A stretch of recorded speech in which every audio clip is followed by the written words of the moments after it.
राज्यसभा में संविधान पर अमित शाह ने दिया जवाब। बोले, संसद के दोनों सदनों में जो चर्चा हुई वह देश के युवाओं के लिए शिक्षणात्मक रहेगी।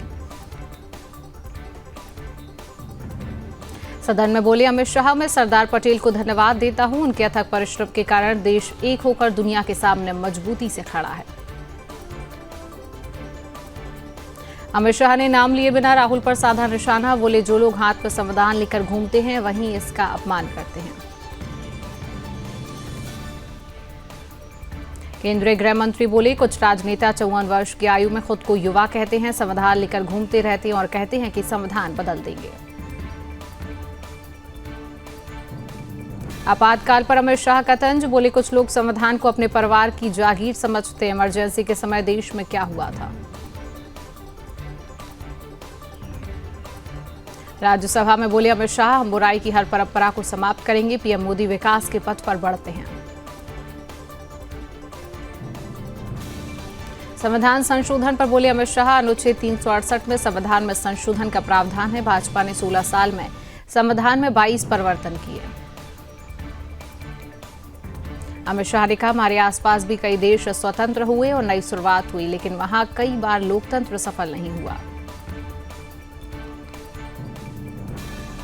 शाह ने ब्रिटेन को दिखाया आईना। बोले, आज हम दुनिया की 5वीं सबसे बड़ी अर्थव्यवस्था हैं।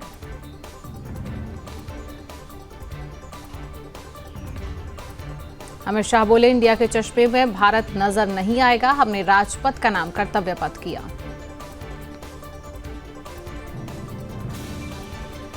अमित शाह का कांग्रेस पर प्रहार। बोले, पहला संशोधन 18 जून 1951 को किया गया।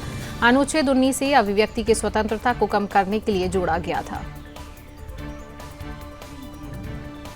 लोकसभा में एक देश एक चुनाव बिल स्वीकार। बिल के पक्ष में पड़े 269 वोट, विपक्ष में पड़े 198 वोट।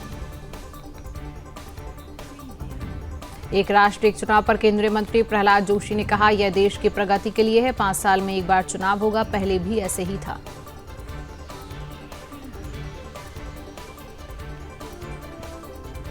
चिराग पासवान का विपक्ष पर प्रहार। बोले, मैं यह जानना चाहता हूं कि एक राष्ट्र एक चुनाव किस तरह संविधान विरोधी है, ये कैसे संघीय ढांचे के खिलाफ है, विपक्ष बताए।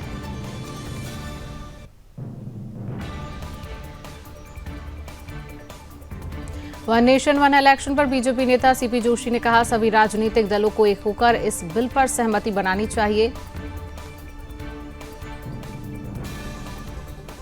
एक राष्ट्र एक चुनाव पर बीजेपी सांसद जगदम्बिका पाल ने कहा, सरकार की प्राथमिकता है कि देश का विकास हो, यह देश के हित में होगा।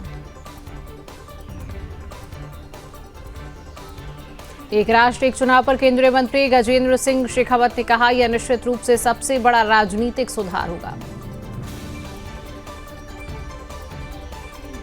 एक राष्ट्र एक चुनाव पर बीजेपी सांसद रवि किशन ने कहा, यह ऐतिहासिक कदम देश विराट होगा। एक राष्ट्र एक चुनाव पर बीजेपी सांसद अरुण गोविल ने कहा, यह बहुत अच्छा विचार है और देश के लिए बहुत अच्छा है। One nation one election bill पर सियासत तेज, विपक्ष ने किया बिल का विरोध।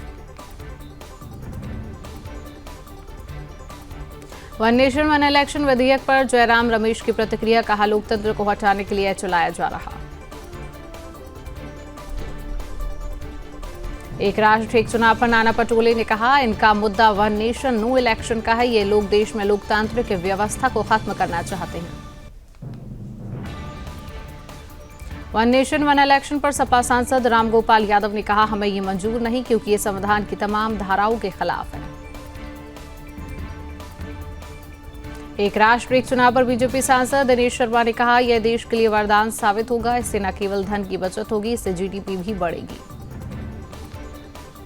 बीजेपी सांसद अशोक चव्हाण ने कहा, एक राष्ट्र एक चुनाव देश के हित में होगा, इससे पैसे की बचत होगी।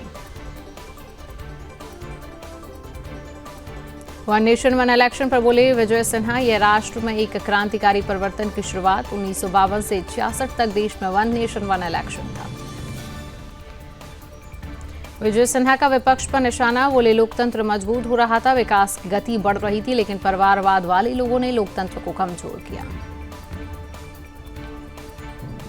दिलीप जायसवाल बोले, one nation one election NDA सरकार को इस देश से एक वादा था, सभी दलों को इसका स्वागत करना चाहिए।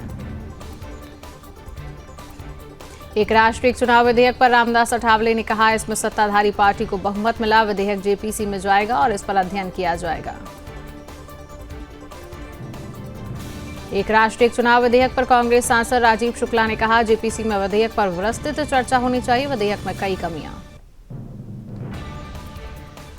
एक राष्ट्र एक चुनाव विधेयक पर बोली कांग्रेस सांसद प्रियंका गांधी, यह संविधान विरोधी विधेयक है, हमारे राष्ट्र की संघवाद के खिलाफ है। एक राष्ट्र एक चुनाव पर तेजस्वी यादव की प्रतिक्रिया, कहा, आज कह रही हैं वन नेशन वन इलेक्शन, कल कहेंगे one nation one leader.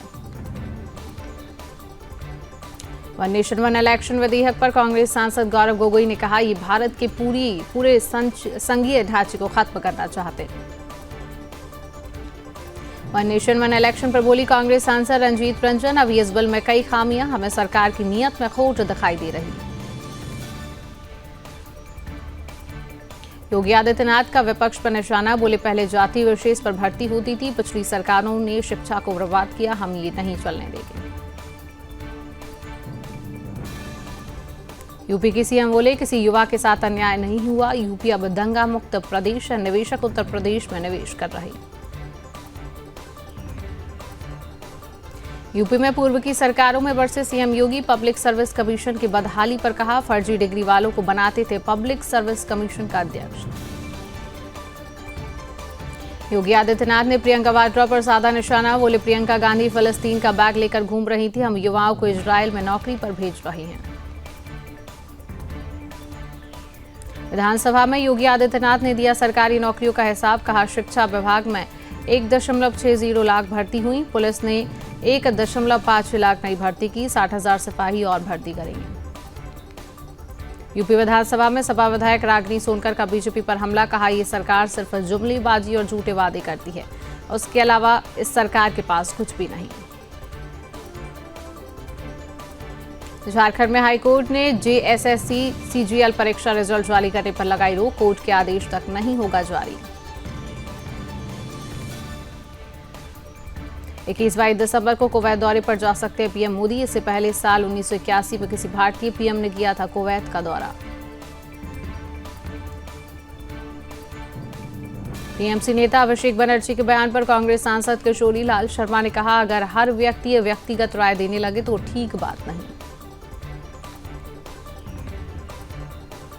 Ayodhya में बड़ी पर्यटकों की संख्या, श्री राम मंदिर ने तेजो महालय को छोड़ा पीछे।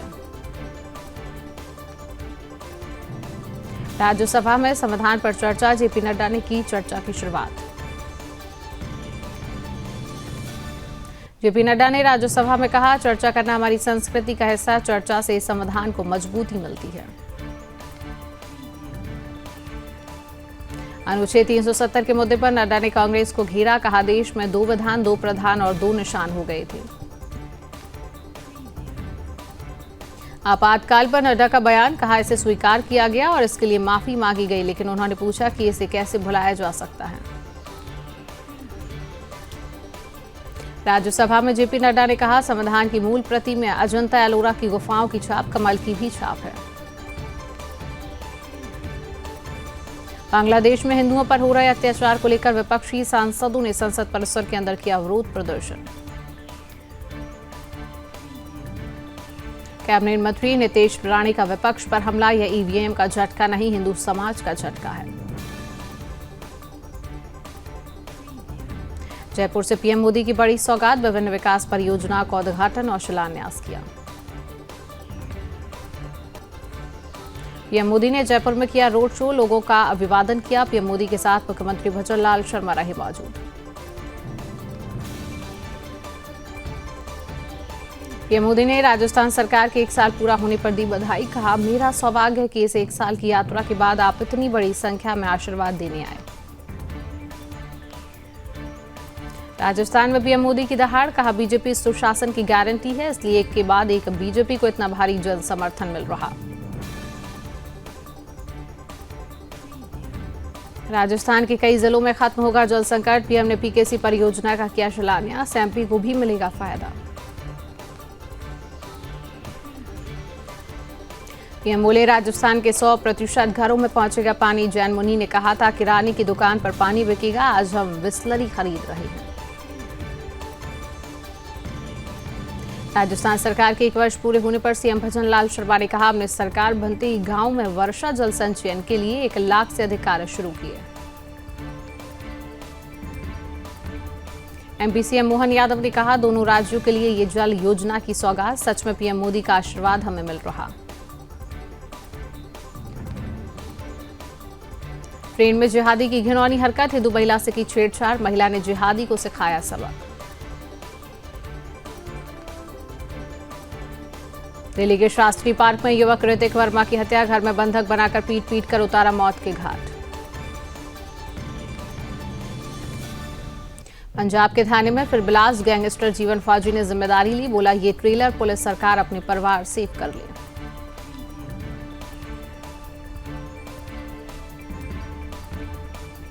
भावनगर में बस डंपर की टक्कर में 6 की मौत, सड़क किनारे खड़े डंपर से टकराई 50 यात्रियों से भरी बस, 20 से ज्यादा लोग घायल। हिमाचल की चोटियों पर बर्फबारी, रोहतांग दर्रा और लाहौल की ऊंची चोटियों पर हुई हल्की बर्फबारी। दिल्ली के बीजेपी प्रदेश अध्यक्ष वीरेंद्र सचदेवा का बयान, जल्द जांच के घेरे में होंगे केजरीवाल सरकार के घोटालों पर 14 सीएजी रिपोर्ट सामने आएंगी। हिमाचल प्रदेश के मैदानों में चल रही है शीतलहर और पहाड़ों पर बढ़ रहा है तापमान, शिमला में नॉर्मल से 7 डिग्री ज्यादा हुआ पहाड़ी क्षेत्र का टेम्परेचर।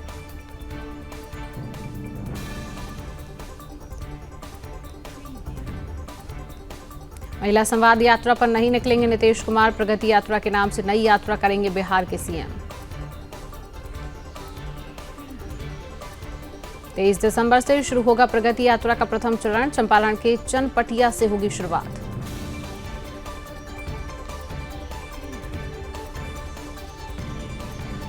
संभल में मिला एक और मंदिर, सराय तरीन इलाके में मिली बजरंगबली की मूर्ति।